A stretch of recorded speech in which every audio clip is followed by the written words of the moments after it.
ঘূর্ণিঝড় ফেনগালে পরিণত হয়েছে দক্ষিণ পশ্চিম বঙ্গোপসাগর ও তৎসংলগ্ন এলাকায় অবস্থানরত গভীর নিম্নচাপ।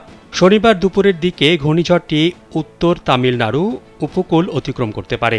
শুক্রবার আবহাওয়া ৯ নম্বর বিশেষ বিজ্ঞপ্তিতে তথ্য জানানো হয়েছে। বিজ্ঞপ্তিতে বলা হয়, গভীর নিম্নচাপটি উত্তর উত্তর পশ্চিম দিকে অগ্রসর ও ঘনীভূত হয়ে ঘূর্ণিঝড় ফেনগালে পরিণত হয়ে একই এলাকায় অবস্থান করছে। এটি শুক্রবার বিকেল ৩টায় চট্টগ্রাম সমুদ্রবন্দর থেকে ১৬৩৫ কিলোমিটার দক্ষিণ পশ্চিমে, কক্সবাজার সমুদ্রবন্দর থেকে ১৫৮৫ কিলোমিটার দক্ষিণ পশ্চিমে, মোংলা সমুদ্রবন্দর থেকে ১৫১০ কিলোমিটার দক্ষিণ পশ্চিমে এবং পায়রা সমুদ্রবন্দর থেকে ১৫১২ কিলোমিটার দক্ষিণ পশ্চিমে অবস্থান করছিল।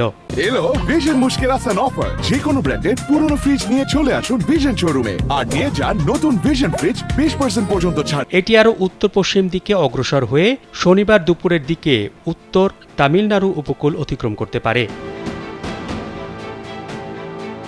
এতে বলা হয়েছে, ঘূর্ণিঝড় কেন্দ্রের ৫৪ কিলোমিটারের মধ্যে বাতাসের একটানা সর্বোচ্চ গতিবেগ ঘণ্টায় ৬২ কিলোমিটার, যা দমকা অথবা ঝোড়ো হাওয়ার আকারে ঘণ্টায় ৮৮ কিলোমিটার পর্যন্ত বৃদ্ধি পাচ্ছে। ঘূর্ণিঝড় কেন্দ্রের নিকটবর্তী এলাকায় সাগর খুবই উত্তাল রয়েছে। বিজ্ঞপ্তিতে আরও বলা হয়েছে, চট্টগ্রাম, কক্সবাজার, মোংলা ও পায়রা সমুদ্র বন্দরগুলোকে ১ নম্বর দূরবর্তী সতর্ক সংকেত নামিয়ে তার পরিবর্তে ২ নম্বর দূরবর্তী হুঁশিয়ারি সংকেত দেখিয়ে যেতে বলা হয়েছে। উত্তর বঙ্গোপসাগর ও গভীর সাগরে অবস্থানরত সব মাছ ধরার নৌকা ও ট্রলারকে পরবর্তী নির্দেশ না দেওয়া পর্যন্ত উপকূলের কাছাকাছি থেকে সাবধানে চলাচল করতে বলা হয়েছে।